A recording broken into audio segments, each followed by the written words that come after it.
Hello everyone. भाई जैसे मैंने बताया था कि सीबीएसई अपने सैंपल पेपर इशू करने वाली है सारे मेन सब्जेक्ट के, और सीबीएसई ने लास्ट वीडियो अगर आप देखोगे तो मैंने ये बात वहां पे बता दी थी आपको कि जल्दी आपको मेन सब्जेक्ट के सैंपल पेपर्स मिल जाएंगे, और सीबीएसई ने वो इशू कर दी है।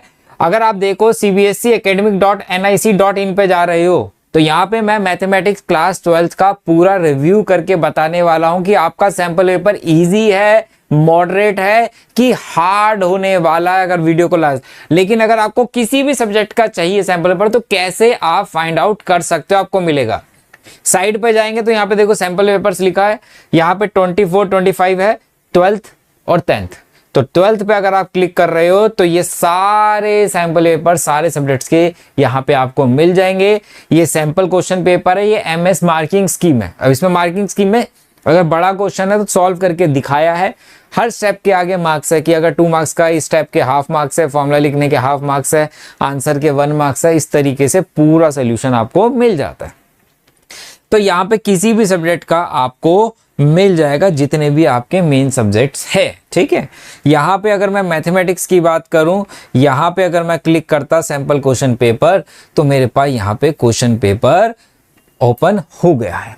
सबसे पहले हम ये देखते हैं कि कितने पार्ट्स आने वाले और टोटल नंबर ऑफ क्वेश्चंस कितने होंगे। यहाँ पे अगर आप देखो तो हमारे पास ई पार्ट है। कितने पार्ट्स है भाई? ई पार्ट्स है हमारे पास, A B C D E. MCQ 1 से 18 एमसीक्यू रहने वाले हैं। 19 से 20 एसेशन रीजनिंग, मतलब 2 क्वेश्चन रहेंगे एसेशन रीजनिंग के। बी सेक्शन में हमारे पास 5 क्वेश्चन है 2 नंबर के। सी सेक्शन में हमारे पास 26 से 31 है, कितने 3 मार्क्स के। और बहुत इंपॉर्टेंट सेक्शन है सेक्शन नंबर डी, जिसमें 4 क्वेश्चन आने वाले 5 मार्क्स के, 20 नंबर के, मतलब 1/4 पेपर 80 मार्क्स का है ना। तो 20 मार्क्स के 4 क्वेश्चन है, मतलब 25% पेपर इन 4 क्वेश्चन से आप पूरे मार्क्स ला सकते हो। 20% मतलब हमारा 25% पेपर इसमें से ही 20 मार्क्स का बनने वाला है। सेक्शन ई में हमारे पास 26, 36, 37, 38 3 क्वेश्चन आएंगे और 4 मार्क्स के होंगे, मतलब 12 नंबर के।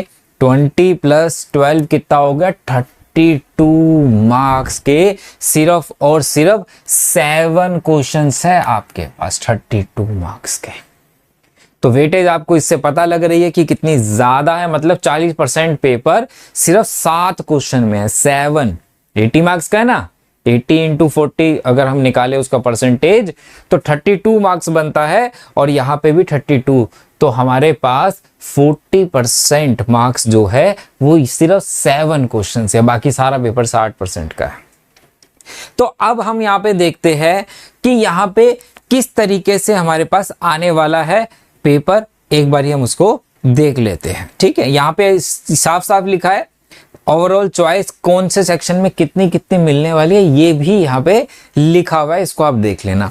हम पहले पेपर एनालाइज करते हैं कि भाई पेपर इजी है, मॉडरेट है कि डिफिकल्ट है। अगर आपको पता हो, नहीं पता तो मैं बता देता हूँ भैया, अभी तक कहीं आप सो रहे हो, है ना, नींदों में हो, कर लेंगे, हो जाएगा। क्लास 10th में लास्ट 2 महीने में पढ़े थे, तेरा भाई ने अपुन ने झंडे गाड़ दिए थे, 90 आ गया था, 85 आ गया था, तेरी बहन ने ये कर दिया था, बहुत होशियार है, आखिरी के 3 महीने पढ़ के हम तो। लेकिन ये 12th है बाबू, वापिस आ जाओ जिंदगी में, हकीकत में आ जाओ। वो 10th थी, 10th में आप कर सकते हो। 12th में अगर आप सोचो 2 महीने, 1 महीना, 3 महीने में पढ़ के आप 90, 95 ला सकते हो, बहुत मुश्किल हो जाता है भैया। इंटीग्रेशन चैप्टर अगर मुझे अच्छे से करना है तो 1 मंथ लगता है सीखने में, रिवीजन करने में, प्रैक्टिस करने में। आप पूरा सिलेबस सोच रहे हो, ठीक है, तो अभी से पढ़ोगे तो बिल्कुल ला सकते हो। लेकिन पेपर पैटर्न देख लेते हैं कि मुझे कितनी प्रिपरेशन करनी चाहिए, कितनी मेहनत करनी चाहिए। अगर नहीं कर रहा हूं और कर रहा हूं तो कितनी बढ़ानी है। मैं हमेशा बोलता हूं शुरू के कुछ क्वेश्चन मैट्रिक्स डिटरमिनेंट के ही होते हैं, 2 क्वेश्चन मैट्रिक्स डिटरमिनेंट। एमसीक्यू तो भैया मिनिमम 3 एमसीक्यू तो आपको मिलेंगे ही मिलेंगे पेपर में, 2 तो ये रहे। तो मेरे पास देखो फिर मैट्रिक्स का आ गया, है ना, कॉलिनियर, ये 4th एमसीक्यू है। मैट्रिक्स डिटरमिनेंट मिला लो तो 4th एमसीक्यू मुझे दिख रहा है, ये 5th दिख रहा है। 5 एमसीक्यू शुरू के 7 एमसीक्यू में से 5 MCQ है, हाँ 5 MCQ मैट्रिक डिटरमिनेंट से, 18 में से 5। आप खुद सोच सकते हो कि कितनी ज्यादा इन दोनों चैप्टर की MCQ के अंदर वेटेज रहती है। तो हमारे पास 18 आने वाले हैं MCQs। ठीक है, कौन कौन से चैप्टर में से कितने कितने आए वो मैं डिटेल वीडियो अलग से बना दूंगा, और इस पूरे का सोल्यूशन वीडियो भी आपको जल्दी ही चैनल पे मिल जाएगा। नए हो तो इसलिए चैनल को सब्सक्राइब कर लेना, क्योंकि वन शॉट्स वगैरह भी आपको मिलने वाले हैं सारे। ठीक है,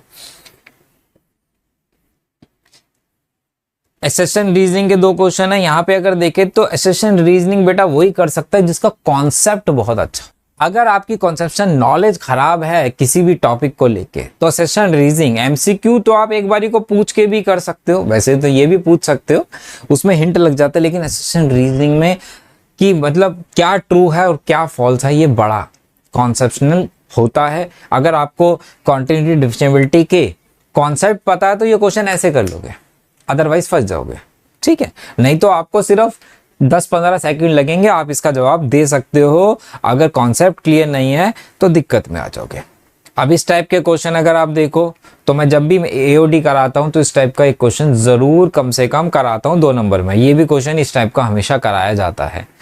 तो वेक्टर 3D की बहुत अच्छी वेटेज होती है। मैं चैप्टर वाइज वेटेज भी अप्रोक्सीमेट बता दूंगा, कौन से यूनिट में किस चैप्टर की कितनी वेटेज रह सकती है। ठीक है, यहाँ पे अगर हम देखें सेक्शन बी में देखें, सेक्शन ए को तो हम छोड़ देते हैं, सेक्शन बी में हम देखें तो कुछ क्वेश्चन आसान है और कुछ थोड़े से मामूली से मॉडरेट है, ज्यादा नहीं। सेक्शन बी और ए में थोड़े से क्वेश्चन है, बी में सीधे सीधे सारे क्वेश्चन दिए गए हैं।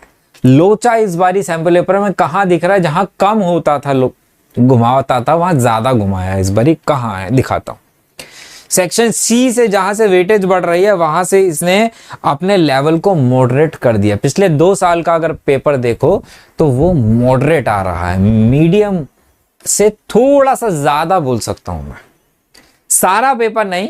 हाँ, उन्होंने ये चाहा है कि भैया 100 मार्क्स आने कम हो जाए, 95 की तो बौछार थी, लेकिन पहले से थोड़ा सा कम था।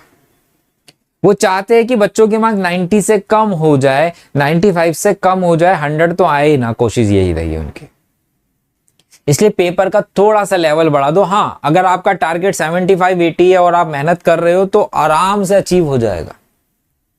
लेकिन अगर आपको 95 से ऊपर जाना है तो ज्यादा मेहनत करनी पड़ेगी। ये भी नहीं कह रहा कि बहुत ज्यादा नहीं, कॉन्सेप्ट पे पकड़ बनाओगे तो आराम से हो जाएगा।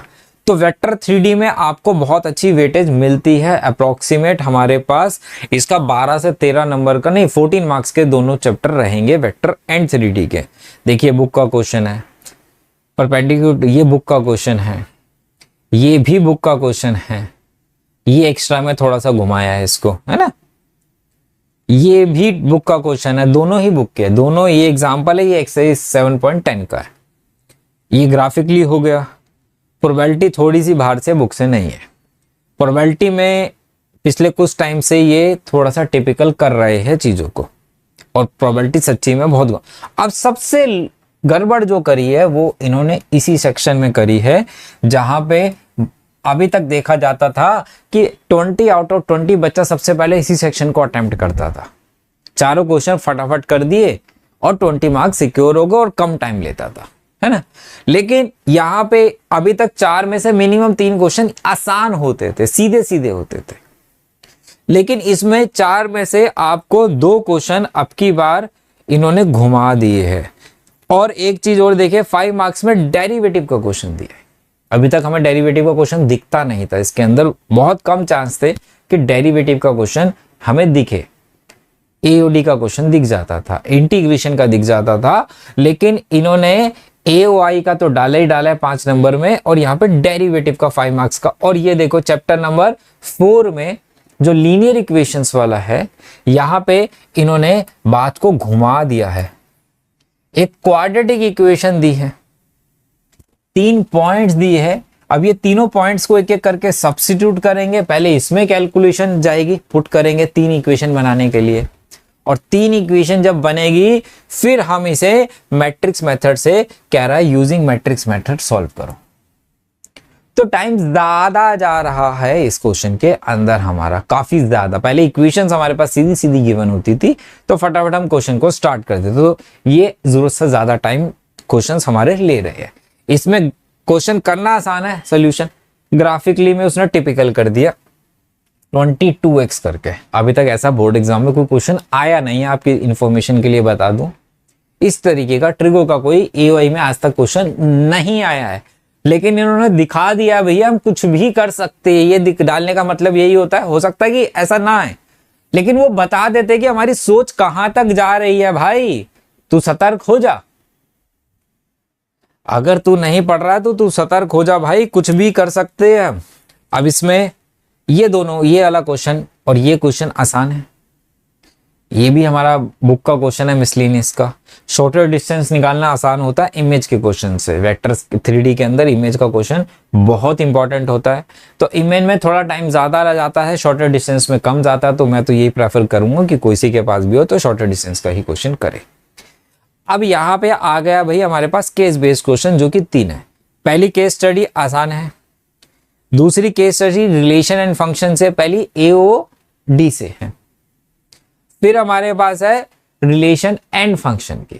ठीक है, अब कोई पूछेगा सर किस में से ज्यादा चांस है, भाई AOD और प्रोबेबिलिटी में से तो क्वेश्चन के ज्यादातर चांस है ही है कि 4 नंबर में केस बेस्ड स्टडी के क्वेश्चन इन 2 चैप्टर में से ही आएंगे। बचता है एक चैप्टर, और पिछले टाइम से देखा जाए तो रिलेशन फंक्शन से ही उसमें क्वेश्चन आ रहा है 4 नंबर का। तो हाँ चेंज हो सकता है, लेकिन AOD और प्रोबेबिलिटी में मुझे नहीं लगता कि कोई चेंज हो सकता है कभी, वो तो कंफर्म है। तो रिलेशन एंड फंक्शन का भी आसान था क्वेश्चन, यहां पे देखे। उसके बाद आ जाती है प्रोबेबिलिटी। ठीक है, तो प्रोबेबिलिटी थोड़ी सी लैंग्वेज समझने में दिक्कत होती है, क्वेश्चन आसान होते हैं, लेकिन निकालना क्या है अगर वो मुझे समझ में आ जाता है। कभी कभी हम समझते कुछ हो रहा है, निकालना कुछ और होता है।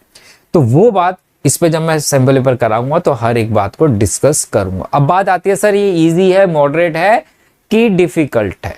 तो भाई मैं इसको मॉडरेट में डालना ज्यादा प्रेफर करूंगा, मीडियम से थोड़ा सा ऊपर। किसी को अगर 80 मार्क्स लाने हैं और वो ठीक ठाक पढ़ रहा है तो अभी भी 80 का मतलब प्रैक्टिकल मिला के 100 में से, ठीक है, आ सकते हैं। लेकिन अगर किसी को 90 से ऊपर, 95 से ऊपर 100 के लिए जाना है तो थोड़ी सी मेहनत करनी पड़ेगी, उसके लिए पेपर मॉडरेट है।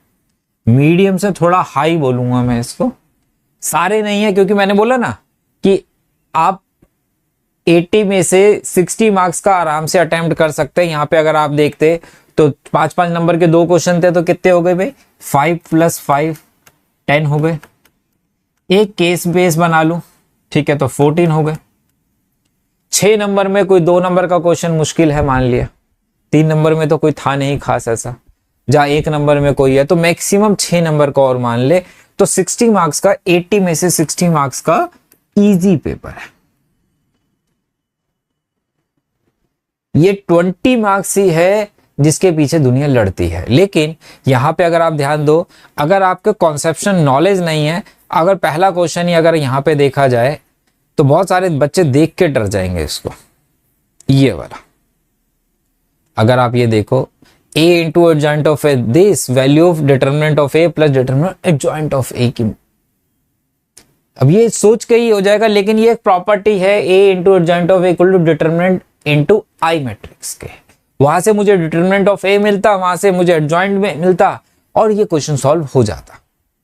लेकिन अगर फॉर्मूले याद नहीं है, कॉन्सेप्ट मुझे याद नहीं है, डीप में नहीं पढ़ा, तो यहाँ पे भी उसको दिक्कत हो जाएगी। ये सारी फॉर्मूलाज मैंने ऑलरेडी चैनल पे करा रखे, वन शॉट भी करा रखे, उसमें ये सारी चीजें डिस्कस कर रखी है, ठीक है। पहले नए वन शॉट्स आपको अब मिलना स्टार्ट हो जाएंगे, इसलिए चैनल पे नए हो तो भैया बने रहिएगा। आपको इसका detail solution, one shot, chapter wise NCERT के क्वेश्चंस भी आपको टाइम टू टाइम मिलते रहेंगे। चलिए मिलते हैं बेटा नेक्स्ट वीडियो में, बाय बाय, टेक केयर।